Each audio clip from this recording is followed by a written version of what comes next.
Ah, yang nama yang tadi saudara sebut itu, saya tidak sebut namanya, memang itu sudah ada masuk daftarnya itu tanggal 22 kemarin ya, 22 bulan Oktober 2025.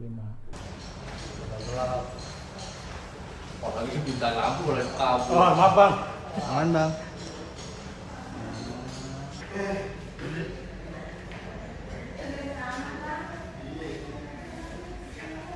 Ya bang.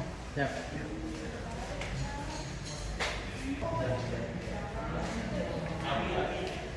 Apit.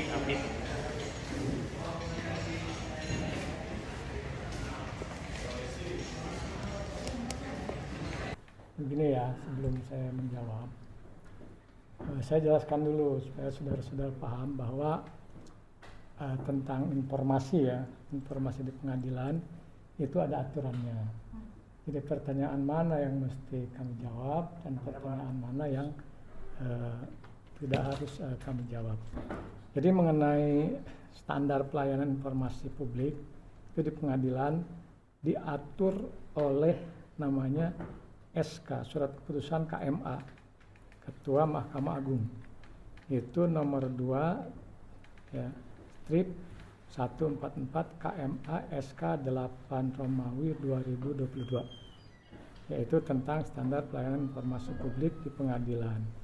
Nah, jadi ada pertanyaan-pertanyaan, bahkan permintaan yang wajib kita memenuhinya.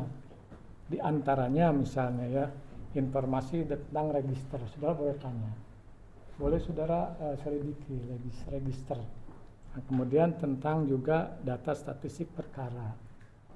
Data statistik perkara ini ada perkaranya, ada berapa gugatan, ada berapa permohonan, ya. Kemudian tentang jenis perkara juga ada gugatan, permohonan, gugat cerai, kemudian juga gugat talak namanya ya, cerai talak. Nah, kemudian ada tahapan persidangan misalnya, ya, proses penanganan perkara boleh saudara tanya, termasuk pertanyaan yang itu tadi akan saya jawab. Nah, jadi ini terbuka, boleh, ya, boleh kami jawab. Yang tidak boleh itu, yang disebut pengadilan agama tertutup itu proses persidangannya, itu tidak boleh, ya. Jadi nggak semua di pengadilan agama itu tertutup. Bahkan kalau ada yang nanya seperti tadi itu, ya wajib kami memberikan informasi, gitu. Jadi begitulah. Ya, jadi ada yang mana bisa kami jawab, ada yang tidak. Tentang misalnya tentang alasan-alasan gugatan apa, itu nggak mungkin kami jawab karena itu ranahnya majelis hakim.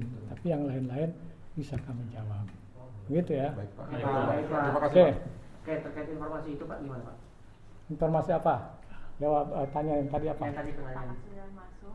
Gugatan dari Raisa Andriani. Gugatan perceraian pasangan Raisa Andriani dengan Hamisdul. Apa betul Ya. ada? Yang nama yang tadi saudara sebut itu, saya tidak sebut namanya, memang itu sudah ada masuk daftarnya itu tanggal 22 kemarin ya, 22 bulan Oktober 2025. Itu perkaranya sudah didaftar, ada di register kami, ya. Kalau nama-nama itu yang saudara atau pihak-pihak itu yang saudara sebutkan. Kemudian sidang pertama nanti itu tanggal 3 November. Tanggal 3 November 2025. Jenis gugatannya cerai talak, gugat cerai atau talak cerai Pak? Gugat cerai. Oh, berarti pihak perempuan yang mengajukan Pak ya? Iya, betul. Diajukan oleh kuasa hukum atau secara online atau bagaimana? Untuk era sekarang pengadilan itu pendaftaran semua melalui online, namanya e-court, electronic court pengadilan, ya, diajukan oleh kuasa hukum. Kuasa hukum yang mengajukan Kuasa Pak ya? hukum yang mengajukan, ya. Baik Pak, boleh dijelaskan secara prosedur setelah pendaftaran itu akan seperti apa di proses di pengadilan agama Pak? Ya. Prosedurnya saja Pak. Pertanyaan saya pasti boleh dijawab nih Pak. Ya boleh. Kalau itu boleh. Itu karena tahapan. Iya betul Pak. Tahapan boleh, ya. Nah, jadi ketika setelah mendaftar, para pihak ini akan dipanggil. Ditetapkan majelisnya siapa oleh ketua, kemudian majelis itu ketuanya akan membuat penetapan namanya, penetapan hari sidang atau KS. Nah, kemudian keduanya akan dipanggil. Jika kedua pihak hadir, tahapan pertama adalah perdamaian atau mediasi. Nah, itu diatur oleh Perma nomor 1 tahun 2016, mediasi dulu. Kalau seandainya hanya salah satu pihak yang datang, maka untuk kedua kalinya pihak yang tidak datang akan dipanggil. Gitu. Penggugat hanya menggugat. Caranya ada gugatan lainnya. Itu nggak tahu. Yang jelas gugatan itu gugatan cerai, gugat cerai, bukan cerai talak. Gugat cerai. Isinya saya tidak tahu, kan saya tinggal buka.